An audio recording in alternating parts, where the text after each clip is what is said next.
So I'm Mark Develis. I'm a producer on Need for Speed. I was in charge of creating the HDE this year for Need for Speed Undercover. And one of the challenges this year was creating an action title that was very accessible with the physics. We wanted to create a whole bunch of crazy cool maneuvers that, with essentially a flick of the button or a flick of the stick, can place into the hands of the user, a very enjoyable, easy experience. So this year we started off with a simple burnout. So essentially you're just holding both the LT and RT triggers down, spooling up those tires, getting the smoke billowing out of the fenders there. And all I'm going to do here is just let go of the brakes, hold the throttle down, and bam, we're off. That essentially started, okay, that was pretty generic, where can we go from there? So we said, start with the 360, so you do the same thing, you release the brake and you hold the steering all the way to one way. That puts the car into a beautiful 360. The camera stays stationary. First time ever where you're able to see the full 360 of the car. You see all the realistic suspension movement as we're going over the curb as well. It looks really beautiful and cool. Physics is all doing it naturally. Nothing's being faked, phonied. We went basically from 40 attributes, say 6-7 years ago, to up to 400. Everything's based on curves, speed. We can tune essentially every parameter of the car. So then we got the brakes down. We went to the 360. So then we said, why can't we do a 180? So essentially, with a flick of the e-brake and a flick of the steering, we're into a 180. Let's leave the camera stationary there, and all we have to do now, the camera's perfect for reverse driving. Camera rotates around, and now we're reverse driving. So it's very touchy, as in real life. You have to be really sensitive for the stick. Little taps will do, but now we're actually driving in reverse, something we've never ever had before in any Need for Speed.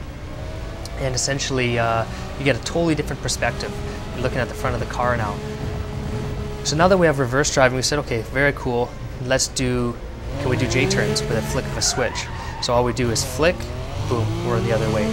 Let's see that combined. So let's go into a J-turn, goes into reverse, flick of a switch, boom, we're back, going the other way with the J-turn there. So then we said, okay, all that's separating now to do 360s is just doing that faster. So let's gather some speed here. So there's a perfect one there. So nice and sharp and crisp. Let's do one more to show it shows that that one wasn't a fluke.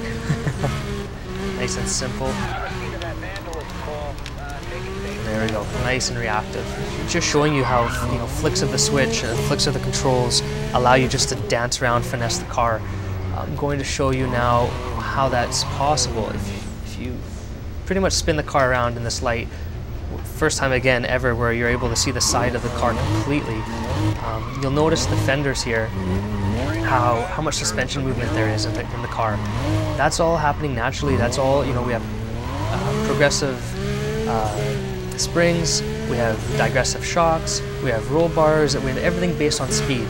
So we are able to go and diagnose problems in the car all the way through the development of our titles, and essentially hand tune each and every single car perfectly. And each one of the cars feels different. That's the other thing, all-wheel drives feel different than fronts to rears as well. And within those categories, depending on weight, depending on wheelbase, depending on ride height, everything handles and has its own character. The other thing is drifting. We don't have, as per se, drifting modes of drifting. We have drifting right into the game mode. That was awesome, funneled right through. So I'm able to essentially go through a long corner. As long as I keep my throttle pinned and counter steer, I'm going to keep the drift going. So there you go. You saw drift right through that corner. So let's get some speed here again. Let's NOS. Counter steer, and you see as soon as I counter steer, boom, the car comes right out of it. When you don't counter steer, you go in, boom, you're going to spin out the car. Physics thinks, okay, he's holding the e-brake long enough, he wants to do a maneuver, or he's, you broke that traction point where you've gone past 100% of the tire and you're going around. So some other inputs that we put in that are very cool this year to give the player more control is the double tap feature. It's whenever you're coming up to a roadblock or you want to change directions quickly, you'll notice all I'm going to do here is double tap the brakes here. I'm in 4th gear, double tap, and I go instantly into reverse. This car is stopped, and I'm spooled already up to 50-60 miles per hour. That allows quick transitions, allows me to get away from cops, allows me to spin off cops, super simple. The other thing that we put in is we catered really to NOS. Not only does NOS, blow by the opponents, we also made it so the NOS puts the power to the ground.